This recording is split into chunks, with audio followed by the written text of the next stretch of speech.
New series, Icewind Dale. I'm now running an Icewind Dale campaign and I'm really enjoying it, so I thought maybe you guys are as well and you need a little help running your Icewind Dale campaign. Let's get started. Before we start though, look at that. Shame on you. Fucking shame. How dare you not subscribe to me but still watch my content? I'm gonna come over to your house and I'm gonna shit on your carpet. That's my punishment. Seriously though guys, if you subscribe it means that we do better off, you get more notifications and you'll see our content pop up more easily so that you can get the educative content that you need in your lives, because I am the provider of everything good and holy. That's right, I am Jesus. Anyway, we're here to talk about Icewind Dale and not how amazingly awesome and cool and swole I am. Icewind Dale is a very interesting campaign. In terms of the start, which is what we're going to be talking about today, and the first quest that you're going to get, it's pretty interesting, but there's a lot of things that need to be ironed out in my opinion. Something I do like about the Icewind Dale start is that everything is a quest. You go somewhere, you can do something else. You go to an important place, there's something to do there that relates to something else that can bring the quest forward and give the adventurers something to do. Every single place in 10 towns has at least 2 or 3 things to do. Maybe except like fucking Dugan's Hole. 50 population.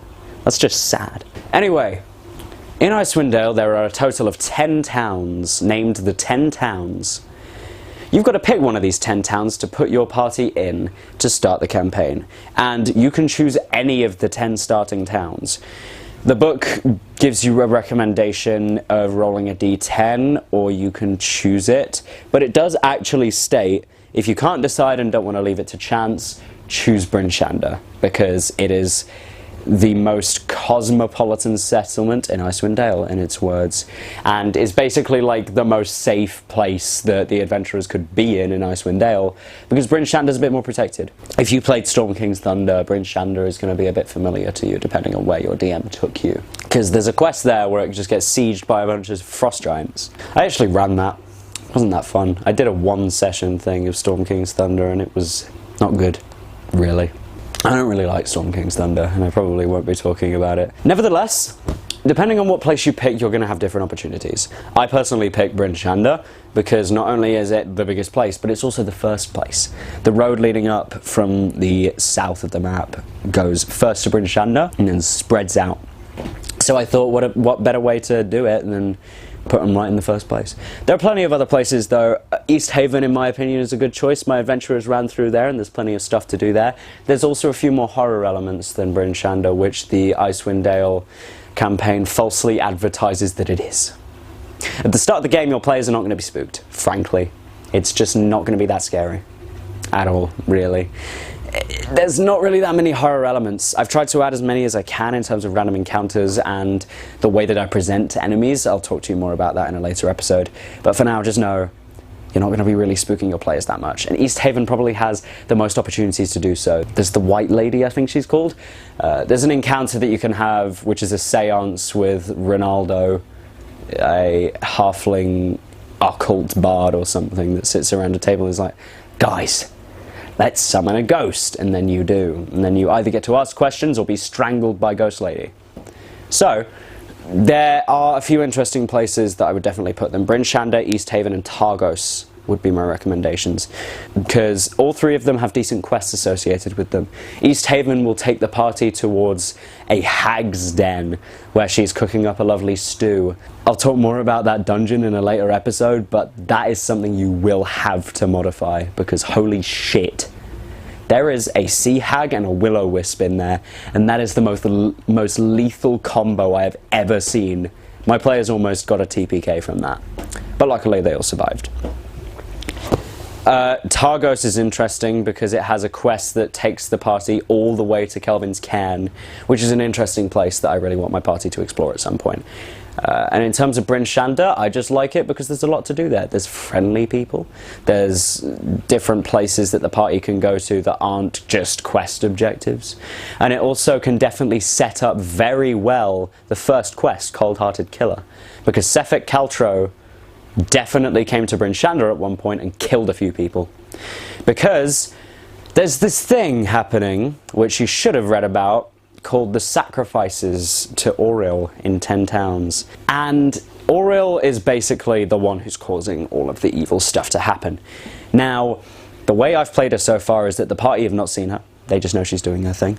And she is the reason that all the bad is happening. And both East Haven and Bryn Shander sacrifice humanoids. Once a month they have a lottery, and whoever gets picked gets sent out to be eaten by the wolves, or die in the freezing cold, or just hung publicly. This is an interesting thing, and my party definitely doesn't agree with it. My party screams chaotic good, basically. And they're like, no, no, no, no, no, this is not right, okay? You are going crazy, do not do that. And they're like, we've tried everything else. And it's true. If you were that group of people, and you were just plagued with eternal winter, you would resort to just anything, really. It's kind of sad. It's kind of sad. So basically, Sefek Caltro, the man who is responsible for all the killings, is doing so because people are paying off guards to not be put in the lottery. And he doesn't like that, so he kills them anyway as an offering to Auril. He doesn't want Auril to stop. He is quite determined to see her work done, and people who try and evade the wrath of Auril get his.